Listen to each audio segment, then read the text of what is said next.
students आज मु 10th class रो किछि सिलेक्शन क्वेश्चन ऑब्जेक्ट टाइप रो दउची परिमिति रिलेटेड रहिबो जोटा मेंसुरेशन तेणु भेरी इंपोर्टेंट क्वेश्चन गुडी को दउची एटा 2025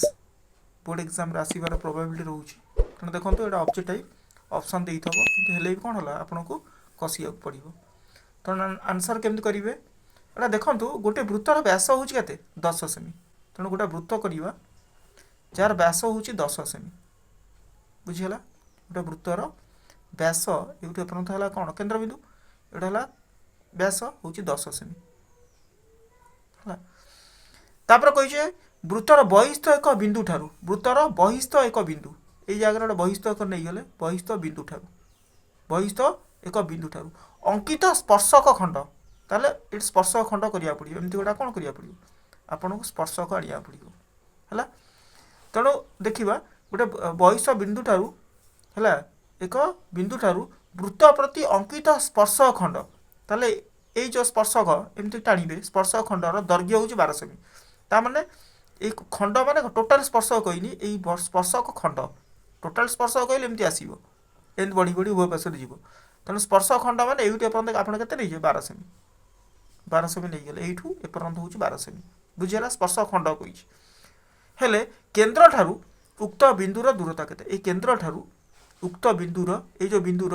दूरताटा केते निर्णय करिया कहिची एउटा बाहर करिया आपन कहिची हला तेणु एटा 12 सेमी एटा 10 सेमी तेणु 10 हेले एटा जदी ओ हला एटा व्यासार्ध केते हिजो जदी व्यास होउची 10 व्यासार्ध हला 5 सेमी एटा 5 सेमी गेला तेणु एउटे पर्यंत केते हला 12 सेमी तेणु आपण जानि पारले एटा होउची जेहेतु स्पर्शक एटा 90 डिग्री हितबो तेणु एठी पीबीएच रो आपण जानि चंदी पीबीएच एटा हला कोन एच एटा होउची कोन भूमि बेस एटा होउची पी बुझियला तेणु एटा कोन करि परिबे ना आर वर्ग प्लस आर वर्ग रो रूट ओवर अतएव एच अतएव जति एटा एच इक्वल टू बा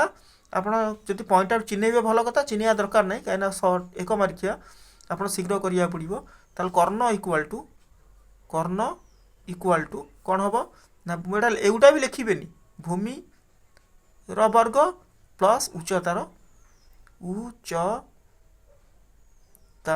वर्ग रो रूट ओवर कोनटा बाहरिबो तेणु एगुरा भी लिखा पड़ोनी आपको डायरेक्ट करेंगे क भूमि है के 5 तेणु 5 स्क्वायर प्लस ये के 12 स्क्वायर रूट ओवर तेणु 5 रहा 5 25 12 को दुथर मूल्य 144 रूट ओवर तेणु आपको मिसेले के हम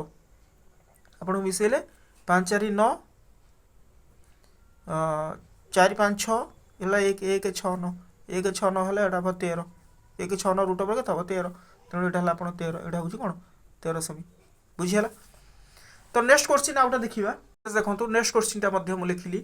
गोटे वृत्तर AXB चापर केंद्रस्थ कोणर परिमाण 130 डिग्री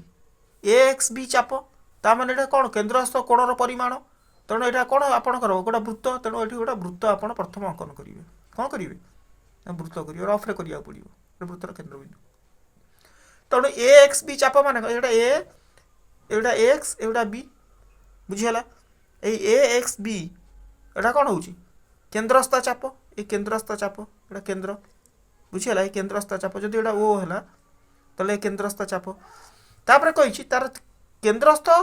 कोणर परिमाण होउची केते 130 डिग्री ता माने एउडा हबो आपण केते 130 डिग्री केंद्रस्थ कोण परिमाण होउची 130 डिग्री देतला एउडा बुझीगला तापर कहिची ए ओ बी ठारे ए 130 डिग्री ए और बी ठारे वृत्त प्रति अंकित स्पर्शखंड तार ये गोटे स्पर्शक टणा हम तार 90 डिग्री ये आप 90 डिग्री टाणी देवे स्पर्शक जानी आप स्पर्शक टाणीदे एटी भी दुईटा स्पर्शक हो ए और बी एटी भी स्पर्शक एमती आप टाणा पड़ो 90 डिग्री बुझीगला तेणु ये स्पर्शक आप रफ्रे करेंगे है स्पर्शक